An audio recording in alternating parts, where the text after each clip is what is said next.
McCarthy did it. He's doing an impeachment inquiry into Joe Biden, and that this was the next logical step. Now, you might ask yourself, what does this really mean, and is there any actual legitimacy into this inquiry? Then, California passed a bunch of bills yesterday, and many of them are attacking parental rights. And it is quite shocking how the state of California wants to co-parent with you about your children. Then, lastly, we'll get into the presidential election, how it's most likely going to pan out in 2024. I'm Solo, and this is the Solo Show. So, on Tuesday, the U.S. House Speaker Kevin McCarthy launched an impeachment inquiry into Joe Biden over Hunter Biden's overseas business affairs. Now, you might ask yourself, okay, is this another political stunt over someone you don't like, similar to what the Democrats did twice to Donald Trump? Now, an impeachment inquiry is not an actual impeachment. It's just launching the investigation to start that process. So Congress is not charging the president with a crime yet. They're just launching an investigation to be finding out if Joe Biden used his political power to get any money from people in other countries or overseas. Now, it might feel like a revenge tour with the Republicans, doing what the Democrats did during the Trump administration. And it is unfortunately true to an extent that, impeachment was something where it rarely happens. Before Donald Trump, it's only happened 3 times, and now it's 3 times in the past 8 years.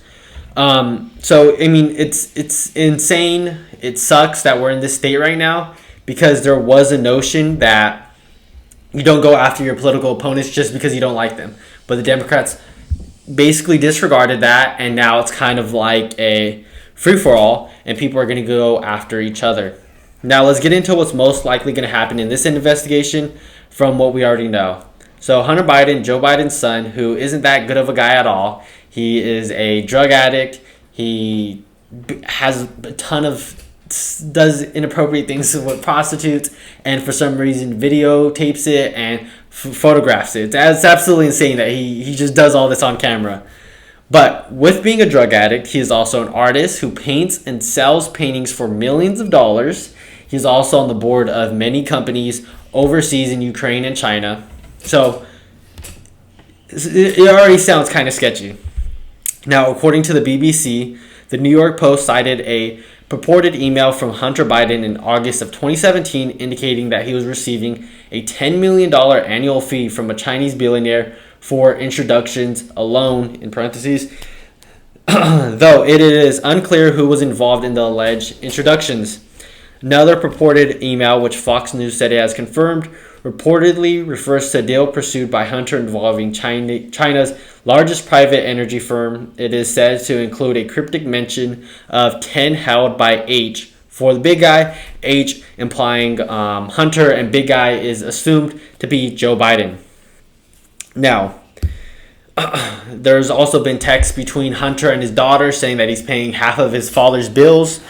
And this is all sketchy because, for one, how are you a drug addict and also ahead of all of these multi-million-dollar organizations and are getting all this money, and you really haven't done much in life, but you're also an artist. So there's already a bunch of red flags there. So right now the Bidens are being accused of in China right now. Basically on a former business associate of Hunter Biden has come forward to say that he can confirm the allegations that he's using his father's name in those companies in China to get more money for both of them. So right now what is known is in 2013, Hunter flew aboard Air Force Two with his father, who was the vice president at the time, on an official visit to Beijing where the younger Biden met investment banker Jonathan Lee.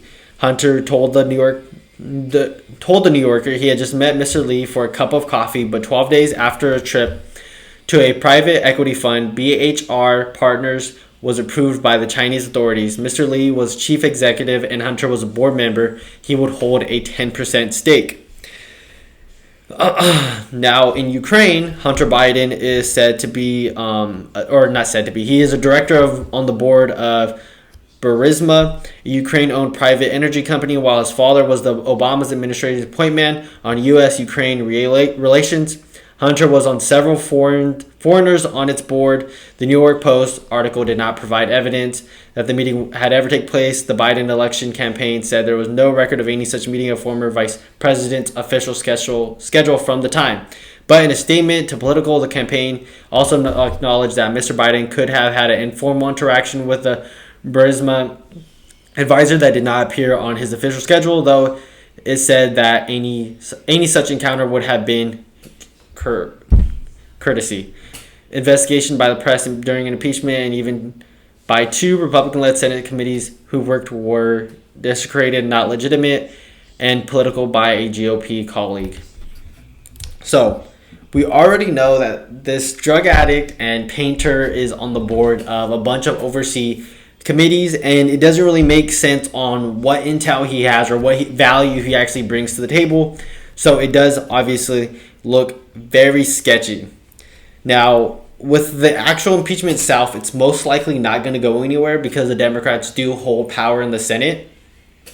So just like Trump, nothing will come out of it. But hopefully, similar to Trump, it will kind of bring people wanting to vote for him down, just like in 2020 when Donald Trump was impeached on January 1st, or no. I think it was January 1st, 2021 maybe, where he was impeached for inciting an insurrection during January 6th, 2020. So hopefully he's going to be losing some numbers in the polls because of this, but altogether it's very meaningless. Next up, we have a bunch of bills in the California legislature that were approved, heading to the Gavin Newsom's, the governor's desk to sign into law. One of them being AB 957. I talked a little bit about this bill in the past, where it says a judge will take into consideration if a parent will affirm the child's care in custody cases, which of course is absolutely insane. You see this agenda being pushed in California, where they're trying to transition the kids. They want them to explore this at the youngest age that they can, and that they're going to be completely fine affirming their gender. And, you're letting these kids, not just be kids, you're letting them take hormonal drugs and surgery. And even at the basic level, just letting them think that they're another gender is very harmful. You're letting them fall into this delusion where they could change their gender at will. And it's completely, how they say, it's social constructed, which is absolutely insane. It is not healthy to promote. A few other bills regarding the attack of parental rights is AB 1078, which allows the state to decide what kind of material our kids are reading, and it takes away local control. So instead of your local school board saying, okay, maybe we shouldn't promote books or have books at school that promote gay sex and a bunch of weird stuff, they're completely going to the Board of Education for the state of California, and because it's super liberal and it's super Democratic controlled, it's more than likely going to allow a bunch of weird stuff to be taught in schools. SB 407 prevents children from being placed with loving foster parents if their beliefs don't align with gender-affirming procedures, which is absolutely insane, because if we take the flip side of this and saying that the Republicans pushed a bill where it would not allow the same-sex marriage couples adopt a child because it doesn't have Christian values, the left would be completely freaking out. But because this is gender affirming, that it doesn't matter, and this is the right thing to do. It is absolutely insane. Lastly, we have AB 665, which allows children as young as 12 to seek mental health treatment without their parents' consent or knowledge. So kids younger 12 are essentially going to be able to seek out gender-affirming care, and it's not going to be under the parents' knowledge or consent, which is absolutely insane. Because if we look at any aspect of life, getting tattoos, drinking, sexual relationships, we all can agree that we should probably wait till they're adults and able to make these decisions on their own. And even then, for gender-affirming care, I say we should still wait. I think it is absolutely insane. The California legislators are obviously super on the majority of Democrats, and it is absolutely insane that they're passing these bills where most of these citizens don't even agree with. It is absolutely crazy, and I got more to speak on that in the future when I can make an official announcement on something big that I'm doing. Lastly, we'll talk about the 2024 election and how it's going to look both in the primary and in the general. So if you look at the poll numbers, nobody's really running against Joe Biden. He's obviously going to win the primary since there's nobody there. So it's going to be Joe Biden versus who? You guessed it, Donald Trump. He's beating Ron DeSantis in number 2 by double digits. It's nowhere clear or close, and I don't think Ron DeSantis is going to close. And I think this kind of shows where voters are. They're not so much on the governance because Ron DeSantis is an amazing governor and completely turned around Florida, and it's thriving, and it's one of the best states to move to. And they really care about personality, and that's why you see someone like Vivek Ramaswamy, who's growing in the polls because he has such a high personality. He's doing what Donald Trump did in 2016, calling out his opponents, calling out the other side, doing things that haven't been done before. And he's nice to watch, but I think I like the track record of Ron DeSantis. So it's going to be a rematch between Trump and Biden. And there was a chance a guy named Cornel West, who is a professor who's super Marxist, communist-loving type of guy. He's going to be running for under the People's Party in 2024, or at least he's trying to. And now this makes me really happy because if he runs under the People's Party, this is going to give the Republicans basically the presidential election. So in many polls, Trump and Biden are only a few percentages different, with different polls having Trump win and different polls having Biden win.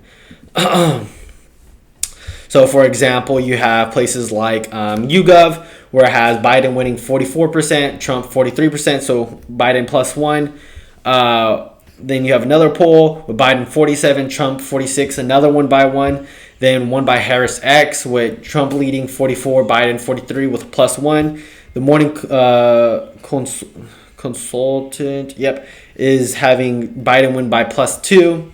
You have one by Premise where Trump is up 6. I mean, you have 2 more by them where Biden's up 2.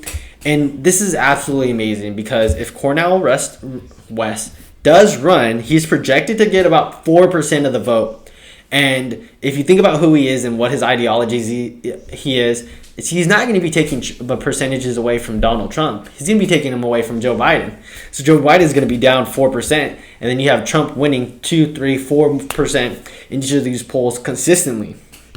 So I am really excited. I really hope he's able to qualify to be under the third party.